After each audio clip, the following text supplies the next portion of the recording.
प्रिय भक्तजनों, आज हम आपको सुनाने जा रहे हैं बृहस्पतिवार व्रत की पावन कथा, जो भगवान बृहस्पति देव को समर्पित है। यह व्रत धन, विद्या, सौभाग्य और वैवाहिक सुख प्रदान करने वाला माना जाता है। कृपया कथा को अंत तक श्रद्धा और विश्वास के साथ अवश्य सुनें। बृहस्पतिवार के दिन प्रातःकाल स्नान करके स्वच्छ पीले वस्त्र धारण करें। भगवान बृहस्पति एवं बृहस्पतेश्वर महादेव की पूजा करें। पीले पुष्प, पीला चंदन, चने की दाल और केले का विशेष महत्व होता है। इस दिन नमक रहित भोजन करें और दिन में केवल एक बार भोजन ग्रहण करें। पूजन के पश्चात श्रद्धापूर्वक कथा का श्रवण करें। इस व्रत से भगवान बृहस्पति अति प्रसन्न होते हैं और जीवन के कष्ट दूर करते हैं। किसी गांव में एक अत्यंत धनी साहूकार रहता था। उसके घर में धन धान्य, अन्न वस्त्र की कोई कमी नहीं थी, परंतु उसकी पत्नी अत्यंत कृपण थी। वह किसी भिक्षुक या साधु को कुछ भी नहीं देती थी।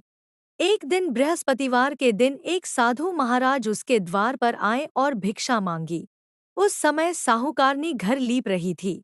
उसने कहा, महाराज, अभी मुझे अवकाश नहीं है, फिर कभी आइए। साधु खाली हाथ लौट गए। कुछ दिनों बाद वही साधु पुनः आए। इस बार वह अपने बच्चे को भोजन करा रही थी। फिर वही उत्तर मिला, अभी समय नहीं है महाराज। तीसरी बार जब साधु आए तो उन्होंने पूछा, यदि तुम्हें कभी पूर्ण अवकाश मिल जाए तब क्या भिक्षा दोगी? साहूकारनी ने कहा, हाँ महाराज, तब अवश्य दूंगी। साधु ने कहा, तो एक उपाय है।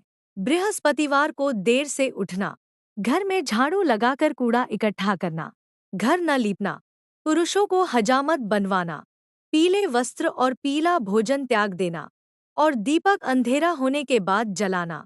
साहूकारनी ने वैसा ही किया। कुछ ही समय में उसके घर से धनधान्य नष्ट हो गया। घर में अन्न का एक दाना भी न रहा। कुछ समय बाद साधु पुनः आए। अब साहूकारनी ने हाथ जोड़कर कहा, महाराज, अब मेरे घर में कुछ भी नहीं बचा, कृपया मुझे सही मार्ग बताइए। साधु ने कहा, जब तुम्हारे पास सब कुछ था तब तुमने दान नहीं किया। अब यदि सच्चे मन से व्रत करोगी तो सब कुछ वापस मिलेगा। उन्होंने सही विधि बताई। प्रातः स्नान, घर को गोबर से लीपना, पुरुषों को हजामत न बनवाना, भूखों को अन्न जल देना, संध्या समय दीपक जलाना। साहूकारनी ने श्रद्धा से व्रत किया। भगवान बृहस्पति की कृपा से उसका घर पुनः धनधान्य से भर गया। वह जीवन भर सुखी रही। एक बार देवराज इंद्र अपने ऐश्वर्य के अहंकार में चूर थे। जब गुरु बृहस्पति सभा में आए, सभी देवता खड़े हो गए, परंतु इंद्र नहीं उठे। बृहस्पति इसे अपना अपमान समझकर अंतर्ध्यान हो गए। गुरु के बिना देवता दुर्बल हो गए। दैत्यराज वृषवर्मा ने देवताओं पर आक्रमण कर दिया। ब्रह्मा जी की सलाह से देवताओं ने विश्वरूपा को अपना पुरोहित बनाया। उसने यज्ञ द्वारा देवताओं को विजय दिलाई। परंतु जब इंद्र को ज्ञात हुआ कि विश्वरूपा दैत्यों के नाम से भी आहुति दे रहा है, तो क्रोध में आकर उसने विश्वरूपा के तीनों सिर काट दिए। इससे इंद्र को ब्रह्महत्या का पाप लगा। देवताओं की प्रार्थना पर ब्रह्मा जी और बृहस्पति देव आए। ब्रह्महत्या के पाप को 4 भागों में बांटा गया।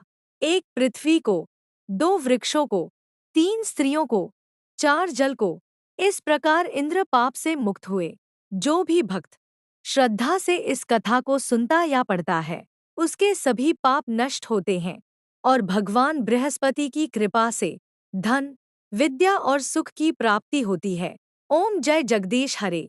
स्वामी जय जगदीश हरे। भक्त जनों के संकट क्षण में दूर करे।